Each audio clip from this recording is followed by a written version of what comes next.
各位网友，大家好，我是宝敏。这一期节目的话题是：印度陆军中将奇闻共赏，对付中国最有力的武器是人力。随着中印边境东段的斗争登上热搜，印度方面呢也出现了很多献计献策的文章啊。最近一名叫做梅隆的退役的陆军中将，在印度防务新闻上撰文，他说不要和解放军比武器装备，印度军队在边境上最有力的武器是人。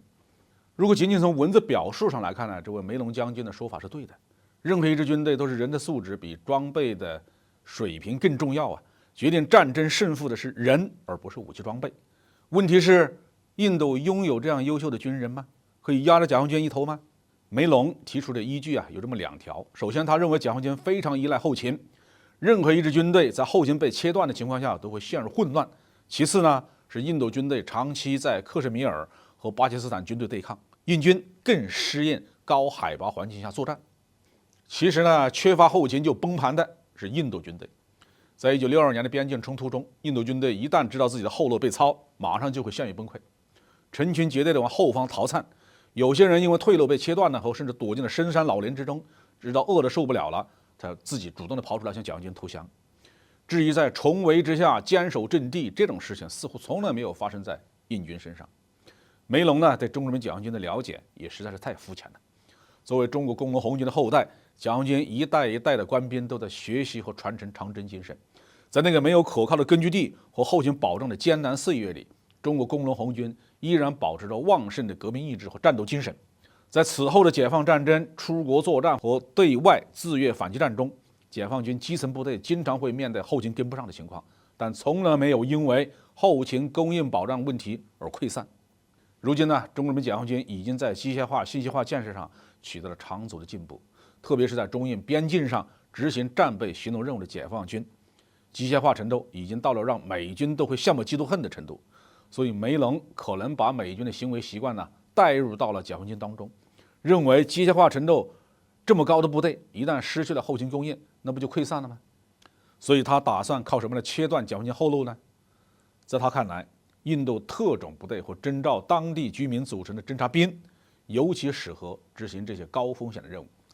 印军呢，确实有一批特种部队和地方部队，其中最有名的是帕拉特战团。不过这支部队的驻地呢，在班加罗尔，离中印边境有上千公里。边境特种部队的保密程度很高，主要执行侦察任务，而不是纵深破隙。更重要的是，在今天的战场监视手段之下，传统的步兵渗透战术已经行不通了。解放军在中印边境部署了大量的无人机以及固定的侦察监视设备，配备了国产高性能的热像仪。使用过热像仪的人都知道人体在这种探测仪器面前根本藏不住的，就算是穿着迷彩伪装服，在热像仪的显示器上，那也是一个明亮的物体。在中印边境西线这样的高寒山地，36摄氏度的人体就更加显眼了。印度退役将军要是想把乌克兰步兵对付俄罗斯后勤车队的那套战术拿到雪域高原上来用，那完全是对现代侦察监视技术的缺乏认知。在高寒山地适应性的问题上，解放军也从来没有表现出任何不如印度士兵的情况